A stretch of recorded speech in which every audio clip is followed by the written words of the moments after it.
Hey, you're keeping company with Connor, and you're listening to another Town Square Spotlight. We got another great episode for you guys, and really excited about this show coming up. He's going to be performing at Daryl's house on September 22nd, promoting some really awesome new music. Till You're Somebody Else was charting earlier this year. It was number 26 on Billboard's adult contemporary charts and number 1 on Mediabase's AC independent artist charts. He's got a new song out right now. What is the answer? It just came out July 10th. With us today, we have Leo Sawikin. Leo, how are you, man? Doing good. Thanks for having me. Absolutely. And also, weird timing for you. Right before we started this, you said, you're just getting over COVID right now. So yeah, I'm glad that you're well enough to do this interview. Sorry that you were feeling bad the last couple days. It was a very quick bout. Literally lasted 3 days. But I'm glad to be better. There you go. You got to be better. You got a tour going on. You're creating new music. You're promoting new music. You have a lot going on. Now, one thing that we do here with Town Square Spotlights, before we get into the nitty gritty, tell us a little bit about yourself. Who is Leo Sawikin? And tell us about the music that you put out there and what you hope that new fans in the Hudson Valley could appreciate. To start, I'm born and raised in New York City. I mean, I've been singing since I was 3, but I've been pursuing music as a career path for 10 years now. In the last 2 years, I started working with Phil Eck, producer out in Seattle, and I've been sort of pursuing a different style than what I'd been pursuing in the past. And I've been putting out singles every 6 weeks for about a year and a couple of months now. And I'm continuing to do that for the foreseeable future, probably.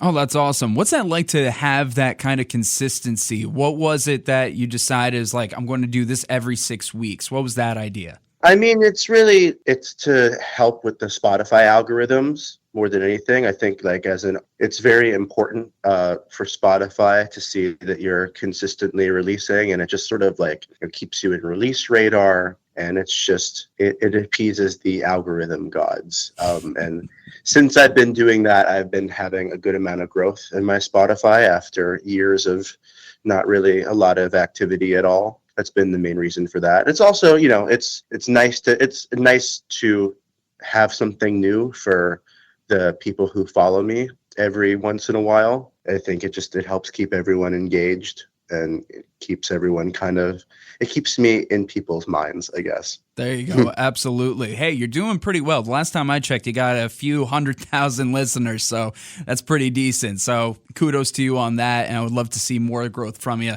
So you mentioned already that this is kind of a transitionary time for you as you're going from one style of music to the new style of music. What was the styling that you had before, and where do you think you found yourself now? The style that I was doing before was really so I was working with another producer. We were just kind of constructing things in the studio. So I would write my songs, and then we'd get into the studio and we'd hire musicians, and we would just we'd just construct arrangements that had a lot of give and take and a lot of different elements, just a lot of different things moving all over the place, which there was a lot of positive things about that, I think, definitely. But in the last couple of years, when I was working with Phil, I started to attempt to record things in a way that sort of preserved the vibe that was sort of naturally happening when I would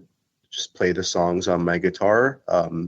And recently I've been using a lot more open tunings, and I've always messed around with open tunings, but I don't think I wasn't good enough with them to really have them carry a whole song. And certain things would sound muddy, I'd have a muddy chord here and there. On these tracks, I think the guitar parts were good enough that we could just build the songs around my tunings and my very specific inversions, which I think naturally just made things sound a little bit more like me. I think that's been the main difference. And we've also, the album that is coming out next year, I played all the guitars on. Oh, wow. Very cool. And is after years of just, having, I would play guitars here and there, but it was mostly like other session musicians playing the guitars.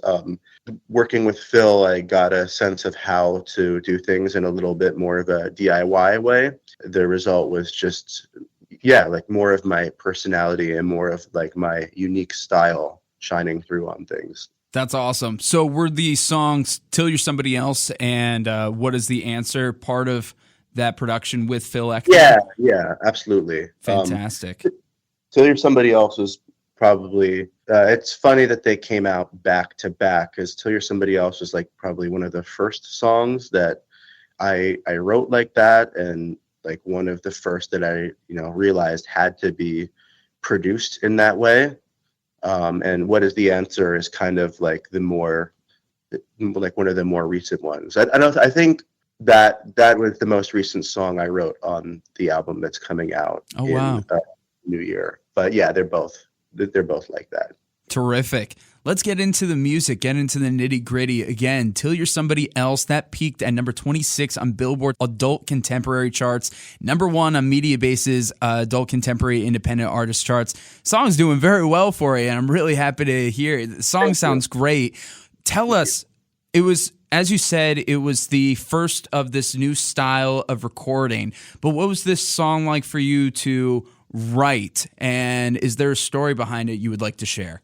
So it started with, like a lot of my songs do, with a chord progression. I had been playing with these tunings from the record Hejira for a long time, the Joni Mitchell record. Yeah. I started with the Hejira tuning, which is a little bit lower. I was over time like playing with different variations of that tuning, and I figured out what the tuning for Coyote was, which is very similar to the Hejira tuning, just like two of the strings are tuned a lot higher. Anyway, so I was just experimenting with that tuning, and Till You're Somebody Else came from like the first chords that I tried playing in that tuning. And I just sort of built the song from that, and the melody kind of just like whittled itself down over like a few weeks.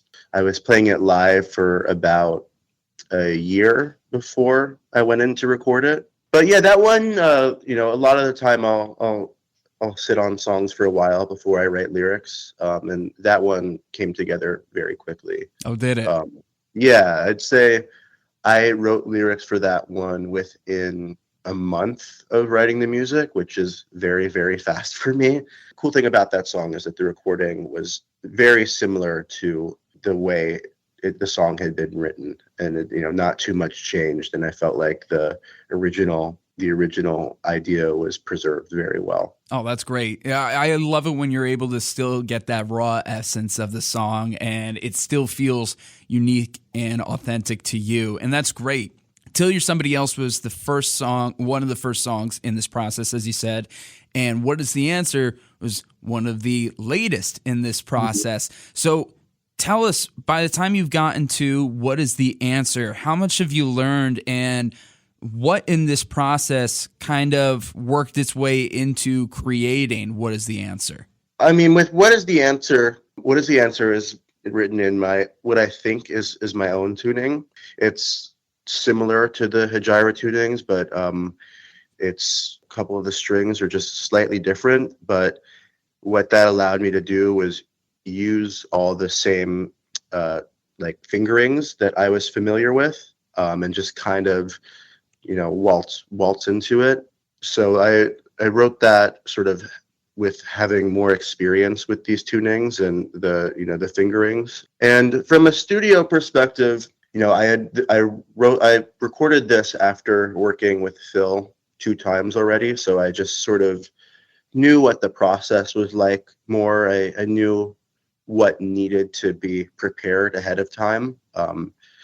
Each time I've gone to record with him, I learn new things and I make brand new mistakes. And so each time I've known not to do certain things again. And with What Is the Answer, I knew I needed to have like my synth stuff ready ahead of time because I hadn't had that ready on the previous round, and also background vocals. So I wasn't like trying to figure all that stuff out, under a time limit in the studio. I think that was what allowed me to do what needed to be done on that song. Just being very, very well prepared and knowing what I wanted ahead of time.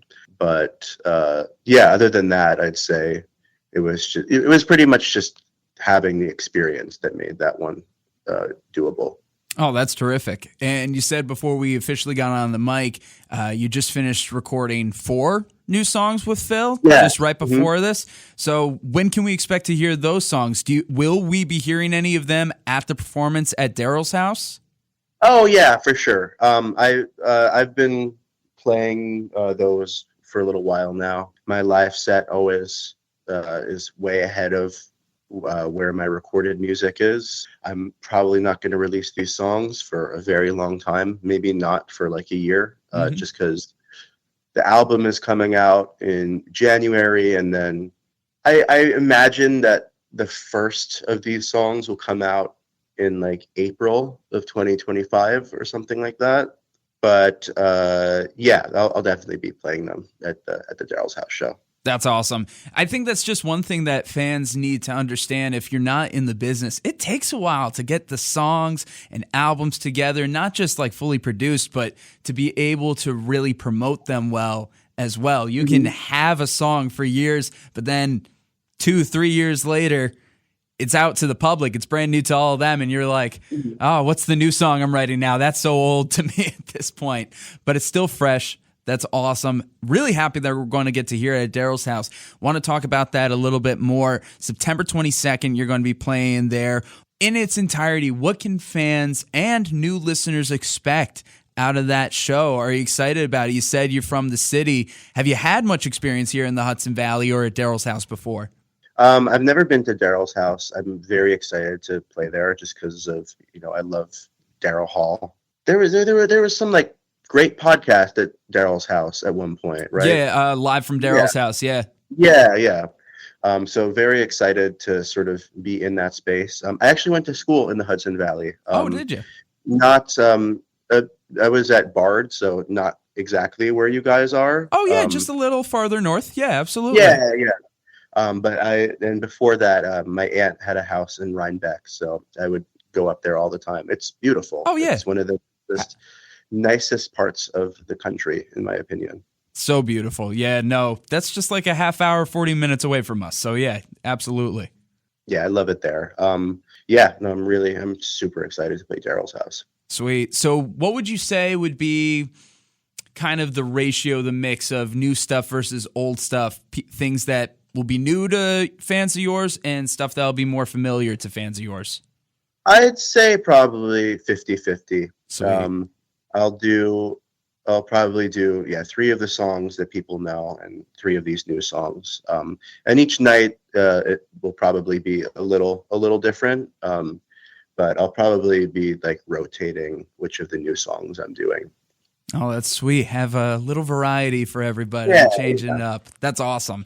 That's really cool, man. Again, you can see Leo Sawikin at Daryl's house on September 22nd. Both of those new songs, What Is the Answer, Until You're Somebody Else, are out now. We got more music that you can listen to as well previously, but those are the new ones, of course.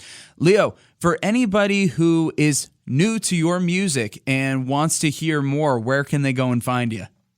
Oh, man, everywhere. Spotify, Apple Music.